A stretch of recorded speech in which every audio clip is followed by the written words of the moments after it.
Good morning, friends. So today I am going to explain three slogas from the book Bhagavad Gita as it is. I have taken the three slogas from chapter 3rd, sloga 13, sloga 14, and sloga 15. So sloga 13 is saying how to do certain duties without which will give us fruitful results. How to do duties which will give us fruitful results.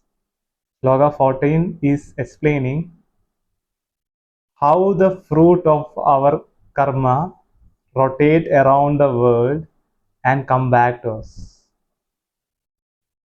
So, and Sloga 15 says how to make all the karmas that is being done in the universe fruitful. So if all our karmas are fruitful, then our world will be super efficient and super successful. So let's see how it is done, how to make our world super successful. Sloga 13. यज्ञशिष्टाशिनः सन्तो मुच्यन्ते सर्वकिल्बिषैः भुज्यते ते त्वदं पापा ये पचन्त्यात्मकारणात्. The word by word split. Yajna Shishta, food taken after performance of Yajna. Asinaha, eaters. Sandaha, the devotees. Muchyante, get relief from. Sarva, all kinds of. Kilbishaihi, sins. Bunjade, enjoy. Te, they, too, but. Agam, grievous sins. Papaha, sinners. Ye, those. Pachanti, prepare food. Atma Karanad, for sense enjoyment. The meaning given in the book is the devotees of the Lord are released from all kinds of sins because they eat food which is offered first for sacrifice. Others who prepare food for personal sense enjoyment verily eat only sins. So, the meaning that I understood from the sloka is, see, there are two ways to do things. One way is to think what the result will give.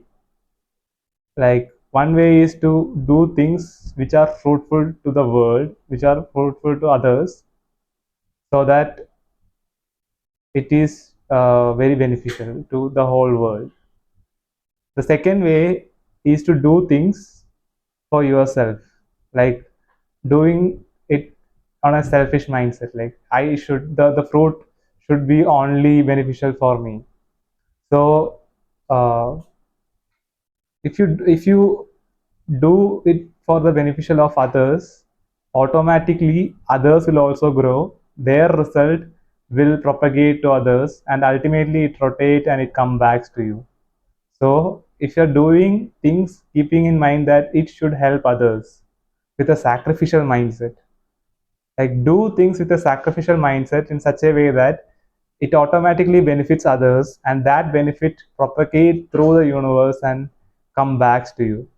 If you do it just for your benefit, it might do harm to others. That harm will propagate through the universe, and that harm will come to you. So always have a sacrificial mindset and do good to the universe.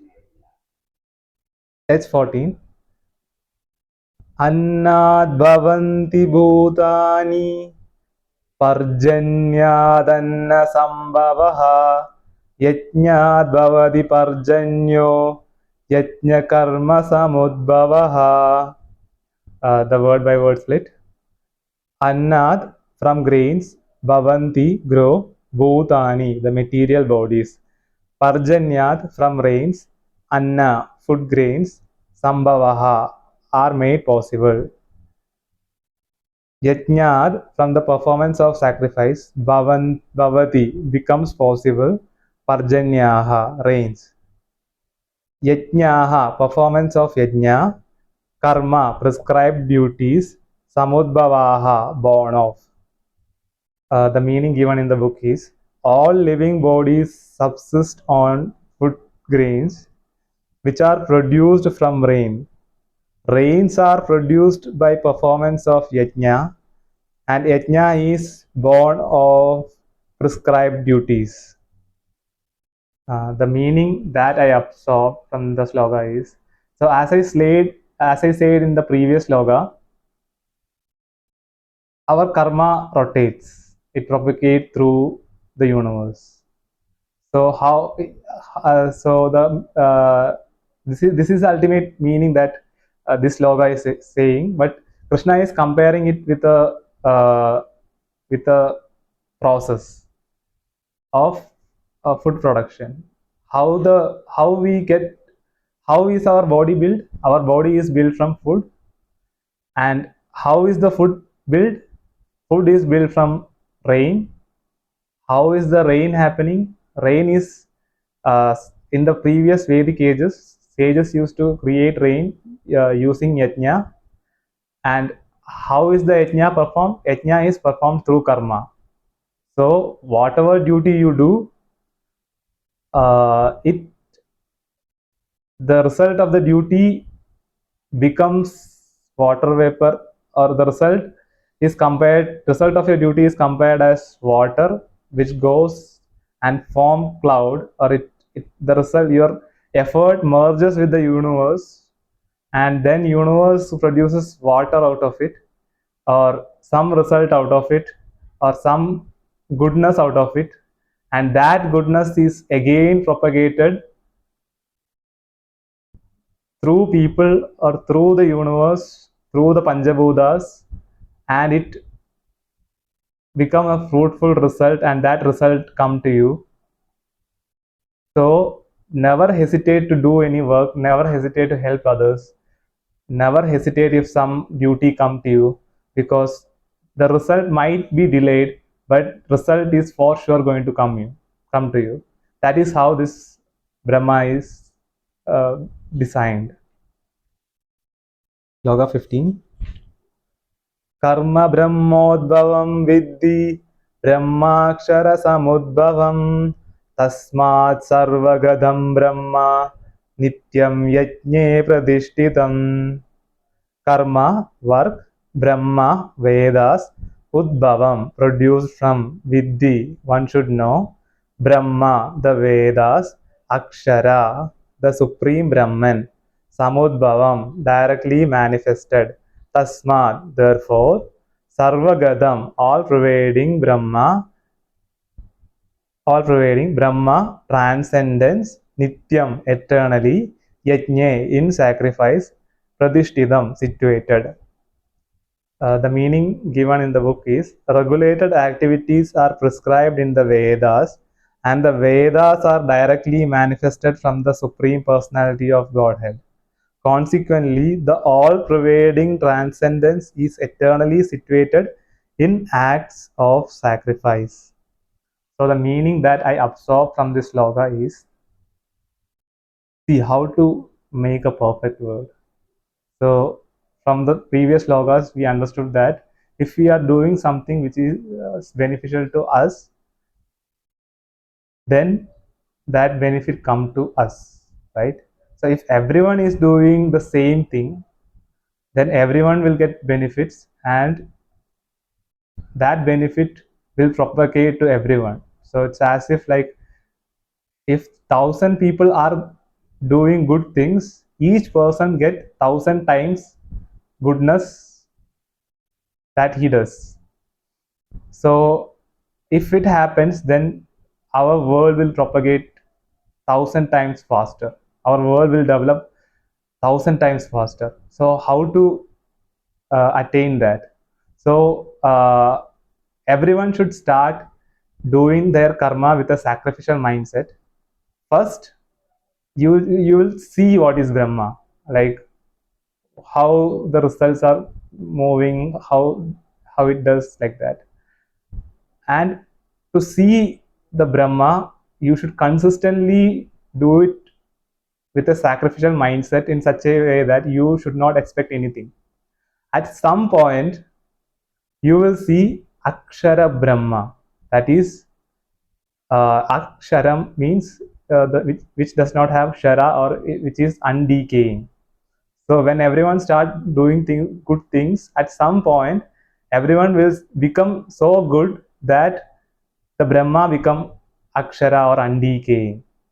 And once the Brahma become undecaying, that Brahma will propagate throughout the universe. It spread throughout the universe, and its goodness also spread throughout the universe and convert all the negativity into goodness, and ultimately everything become good, which is all pervading Brahma. So if everything in the Vishwam or in the universe become good, that is the ultimate moksha of the universe. So everyone, at least if one started seeing Brahma, he will create his own Akshara Brahma, and that Akshara Brahma will spread to others, and others will also start seeing Brahma. They will also create Akshara Brahma, and that again propagates. And many people, when a country start seeing Brahma, and the country become Akshara Brahma, and when a country propagates throughout the world, the whole world become Akshara Brahma, and then finally the whole universe become Akshara Brahma. That's how we should attain moksha. Namo Narayana. All the non-Malayali speakers and listeners can discontinue. അപ്പോൾ നമ്മൾ ഇന്ന് 3 ശ്ലോകങ്ങളാണ് നോക്കാൻ പോകുന്നത്. ശ്ലോക 13, ശ്ലോക 14, ശ്ലോക 15. ശ്ലോക 13 പറയുന്നത് നമ്മൾക്ക് എങ്ങനെ ഒരു കാര്യം ചെയ്ത അതിൻ്റെ ഗുണം അത് ഗുണത്തിൽ ഭവിക്കണം, ചെയ്യുന്ന കാര്യങ്ങൾ എങ്ങനെ ഗുണത്തിൽ ഭവിക്കുന്ന രീതിയിൽ ചെയ്യാം എന്നതാണ് ശ്ലോക 13 പറയുന്നത്. അപ്പോൾ അതെങ്ങനെ സംഭവിക്കും?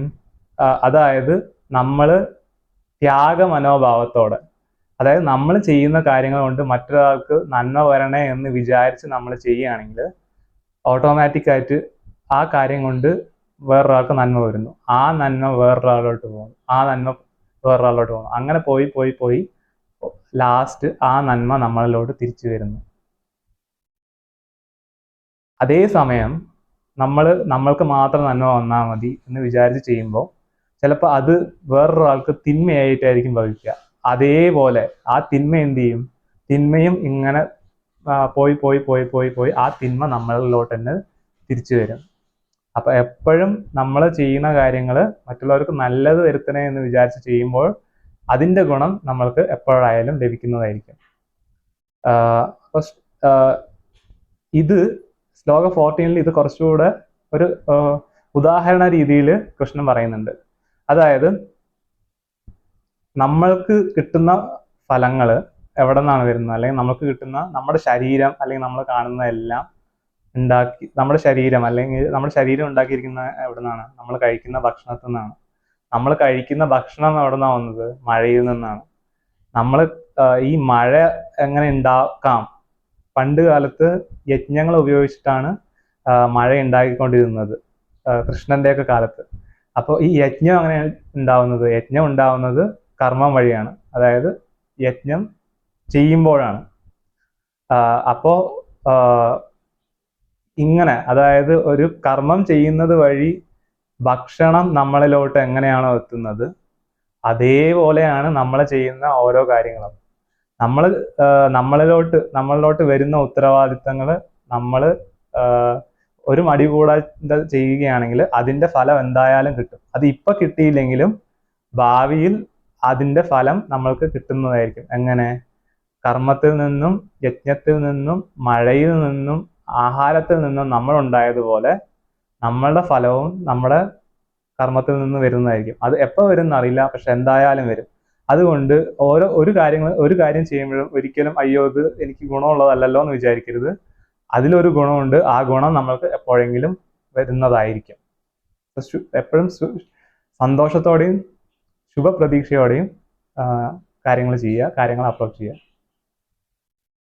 15ാമത്തെ ശ്ലോകം പറയുന്നത് നമ്മൾ ഇങ്ങനെ ചെയ്തുകൊണ്ടിരിക്കുമ്പോൾ എന്ത് സംഭവിക്കുന്നു പറഞ്ഞു കഴിഞ്ഞാൽ നമ്മൾ എല്ലാം ബ്രഹ്മത്തിനായി ചെയ്യുന്ന ബ്രഹ്മം എന്ന് പറഞ്ഞാൽ നമ്മളുടെ വിശ്വം, നമ്മളെ ചുറ്റുമുള്ള എല്ലാവരും, നമ്മൾ ജീവിക്കുന്ന ഭൂമി, നമ്മൾ ജീവിക്കുന്ന സൗരയൂഥം, നമ്മൾ ജീവിക്കുന്ന വിശ്വം. അപ്പോൾ ഇത് നമ്മൾ ചെയ്യുന്ന ഓരോ കാര്യങ്ങളും വിശ്വത്തിനും ഭൂമിക്കും ചുറ്റുമുള്ള എല്ലാവർക്കും നല്ലത് വരുത്തണം എന്ന് വിചാരിച്ച് ചെയ്യുമ്പോൾ കുറേ അങ്ങനെ ചെയ്തുകൊണ്ടിരിക്കുകയാണെങ്കിൽ പിന്നീട് നമ്മൾ അറിയാതെ ചെയ്യുന്നത് പോലും വിശ്വത്തിനും ഭൂമിക്കും നമ്മുടെ ചുറ്റുമുള്ളവർക്കും ഗുണമുള്ളതായി മാറുന്നു. അങ്ങനെ മറ്റുള്ള എല്ലാവർക്കും ഗുണമുള്ളതായി മാറുമ്പോൾ അത് മറ്റുള്ള എല്ലാവരും അതേപോലെ മറ്റുള്ളവർക്ക് ഗുണമുള്ള രീതിയിൽ ചെയ്തു തുടങ്ങുന്നു. അങ്ങനെ ഈ നന്മ പടർന്ന് പടർന്ന് പടർന്ന് പടർന്ന് വിശ്വത്തിലുള്ള ഓരോ അണുക്കളും, വിശ്വത്തിലുള്ള ഓരോ മനുഷ്യന്മാരും എല്ലാവരും മറ്റുള്ളവർക്ക് നന്മ ചെയ്തു തുടങ്ങും. അപ്പോൾ ഇപ്പൊ 1000 പേര് വിശ്വത്തിലുണ്ടെങ്കിൽ നമ്മൾ ഒരാൾ ചെയ്യുന്ന നന്മ വഴി നമ്മൾക്ക് 1000 മടങ്ങ് ഫലം കിട്ടുമെന്നാണ് കൃഷ്ണൻ പറയുന്നത്. അതാണ് സർവവ്യാപിയായ ബ്രഹ്മസങ്കല്പം. ഈ സർവവ്യാപിയായ സങ്കല്പത്തിലെത്തുമ്പോഴാണ് വിശ്വത്തിൽ എല്ലാവർക്കും പരമസന്തോഷം ലഭിക്കുന്നത്. അപ്പൊ അതിനായി നമ്മൾ യത്നിക്കണം. അതായത് വിശ്വത്തിലുള്ള എല്ലാവരും സന്തുഷ്ടരായി ജീവിക്കാനായി നമ്മൾ ഓരോരുത്തരും മറ്റുള്ളവർക്ക് സൽക്കർമ്മം ചെയ്യുകയും നമ്മൾ ചെയ്യുന്ന കർമ്മം വഴി മറ്റുള്ളവർക്ക് ഗുണമുണ്ടാവണം എന്ന് പ്രാർത്ഥിച്ചും ചെയ്യണം. അങ്ങനെ ചെയ്യുമ്പോൾ എല്ലാവരും സന്തോഷമായിരിക്കുന്നു. സോ ഞാൻ പറഞ്ഞത് എല്ലാവരും ഉൾക്കൊള്ളണം. അവബോധ മനസ്സിലെങ്കിലും അത് ഉൾക്കൊണ്ട് കാണും എന്ന് വിശ്വസിക്കുന്നു. നമോ നാരായണ.